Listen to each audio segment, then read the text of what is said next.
Welcome back to Live Now from Fox, and we continue to follow breaking news out of the Middle East, where a rocket strike killed at least 12 children and teenagers at a soccer field in the Israeli-occupied Golan Heights. And you're taking a look at 11 photos of 11 of the 12 victims in that strike right there. Israel has accused Hezbollah of carrying out the attack, although Hezbollah has denied responsibility. And this is a live look right here of the border between Israel and Lebanon. Israeli authorities saying this is the deadliest strike on an Israeli target along the country's northern border since the fighting between Israel and the Lebanese militant group Hezbollah began. The Israeli military's chief spokesman, Rear Admiral Daniel Hagari, called it the deadliest attack on Israeli civilians since the Hamas attack on October 7th that started the war in Gaza. He also said that 20 others were wounded in Saturday's attack. The Israeli military saying earlier today that it struck targets deep inside Lebanon as well as in southern Lebanon, although there were no reports of casualties, and the strikes really just routine as they have been over the past 10 months. U.S. Secretary of State Antony Blinken said earlier today he does not want to see an escalation of conflict on Israel's northern border. Israel said it would strike hard against the Iran-backed group after the incident. Blinken said the U.S. was in talks with Israel about the incident, and the indications were that Lebanon-based Hezbollah did fire the rocket.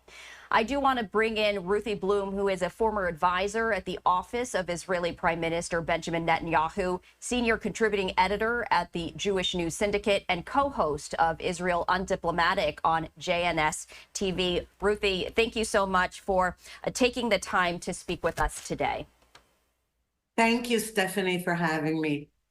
Absolutely. And I do want to get to the breaking news. 12 children and teenagers lost their lives in that attack. What can you share with us? Okay, so first of all, I would just like to refer to something you said before I came on the air, and you referred to it as the Israeli-occupied Golan Heights. No, it's actually Israeli Golan Heights. Israel has sovereignty over that part of the Golan Heights, as even former President Donald Trump acknowledged during his presidency. So that's, first of all, I wanted to get that off the off the agenda. Second of all, we do know that it was Hezbollah that fired. The rocket was discovered to have been a Falak-1 Iranian missile that Iran supplies to Hezbollah. That's number two. Number three, because 12 children were killed and many others critically wounded, we're treating this as though it's some amazing event. In fact, all the attacks on Israel, let's suppose that during that attack, all the children had managed to get to a bomb shelter, then it wouldn't have been a serious event. We have to start treating every attack like that as though it had succeeded, because that's the intention. We don't need the end result in order to understand the intention. Secretary of State Antony Blinken saying that he does not want to see a further escalation between Hezbollah and Israel. But of course, Israel has said that it would strike hard against Hezbollah. How might Israel react? How might Israel respond to this latest attack? Well, I'm hoping that Israel will not listen to Secretary of State Blinken. Throughout this war in Gaza, since October 7th, Blinken has been saying, don't escalate, don't escalate, don't escalate. He's knocking on the wrong door. The escalation is coming from the enemies of Israel and the West. As Netanyahu pointed out during his speech in Congress, Blinken is really doing something. He's sending a signal to our enemies that they can get away with things with impunity. And it's a very dangerous signal to give to terrorist groups. Second of all, Hezbollah and Lebanon are not separate. Hezbollah sits in the Lebanese parliament. It's an integral part of Lebanon. And to constantly say that we need to separate them and, Lebanon has no involvement is simply false. And Ruthie, I do want to ask you, because you mentioned, really the message that Blinken is sending to the world from an international standpoint. What could this attack mean? Well, this attack is, first of all, this attack is a signal from Iran. And I think that the reason that Hezbollah hastened to deny it when it usually proudly takes credit for its attacks is that it hit Druze. It hit a Druze village. And Hezbollah hadn't intended to kill a bunch of Druze children. Instead, it had hoped to kill Jewish ones. But the point is that what we can hope to see from this, from my point of view, I think that if Israel does not hit back extremely hard, and I don't mean the way we've been doing, we've been targeting, terrorist leaders, doing a little bombing here and there. If we don't do something really, really serious, we've totally lost any deterrence we had, which, by the way, we didn't have, as we saw from this horrible attack. We can't afford to have our deterrence erased the way it was right before October 7th in Gaza. There has been a lot of discussion that this latest attack could lead to perhaps an all-out war between Hezbollah and Israel. From your perspective, from your experience, is that inevitable? Well, I don't know if it's inevitable. I know that both sides, Israel and Hezbollah and Lebanon and Washington, I know that everybody has been trying to avoid an all-out war. For one thing, we saw in the previous wars in Lebanon, we saw that what that could mean is that Israelis all in the center of Israel, like Tel Aviv, could end up living in their bomb shelters for God knows how long. And now nobody wants that. But, the question is, what is the price you pay? If you avoid taking care of something that is going to constantly come back to slaughter you, then you're going to have to pay that price at some point in the future. So I can't say it's inevitable. I'm thinking that what's inevitable is going to be the necessity of bombing Iran's nuclear facilities. That I do think. When do you think Israel might respond with more force than what we've already seen? When do you think that might happen? Well, at this very moment, the Security Cabinet is meeting in Israel at Defense Ministry headquarters in Tel Aviv. Netanyahu cut short his trip by a few hours and returned, even though it was the Sabbath in Washington.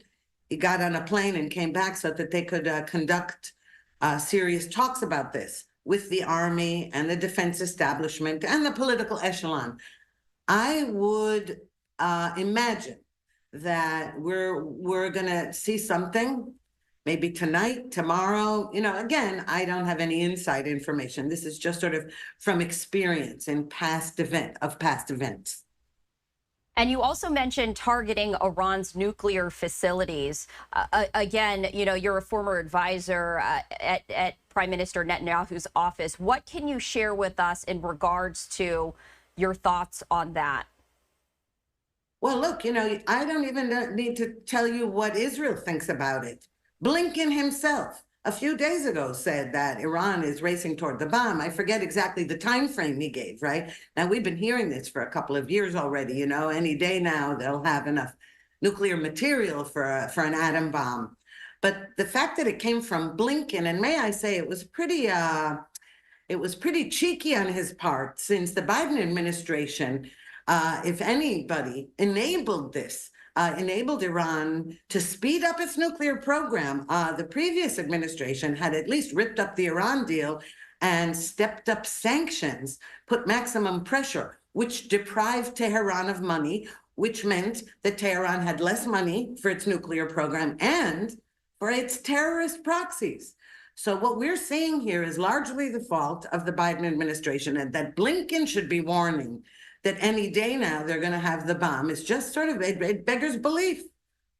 And you're mentioning the very contentious relationship between the current administration, the Biden administration, and Israeli Prime Minister Benjamin Netanyahu. Netanyahu, of course, was visiting D.C., as you mentioned, flying back to Israel because of what happened.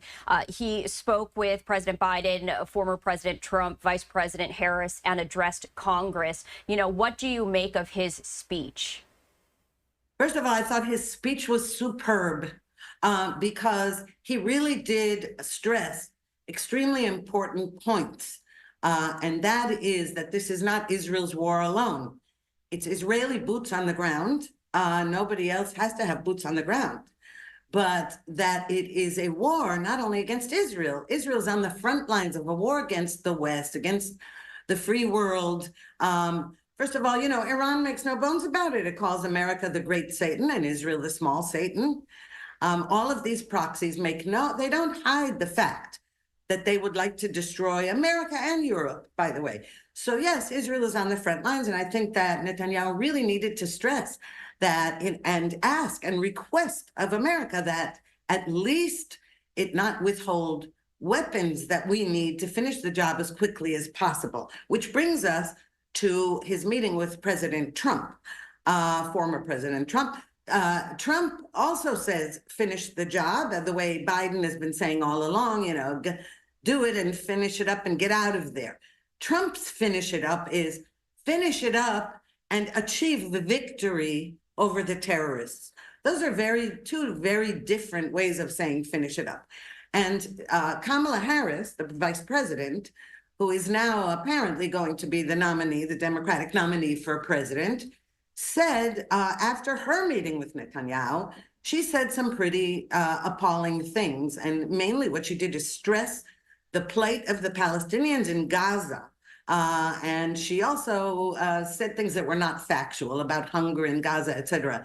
What she should have been stressing was that Hamas is responsible for every death, for anybody who's hungry in Gaza. Hamas is at fault for holding all of these hostages, who, by the way, are being starved. And instead, she placed the onus on Israel in order, and is basically the message is Israel, get a ceasefire, get out of there and leave Hamas in power. Well, that's atrocious. Ruthie, before we let you go, anything else that you want to share with our viewers?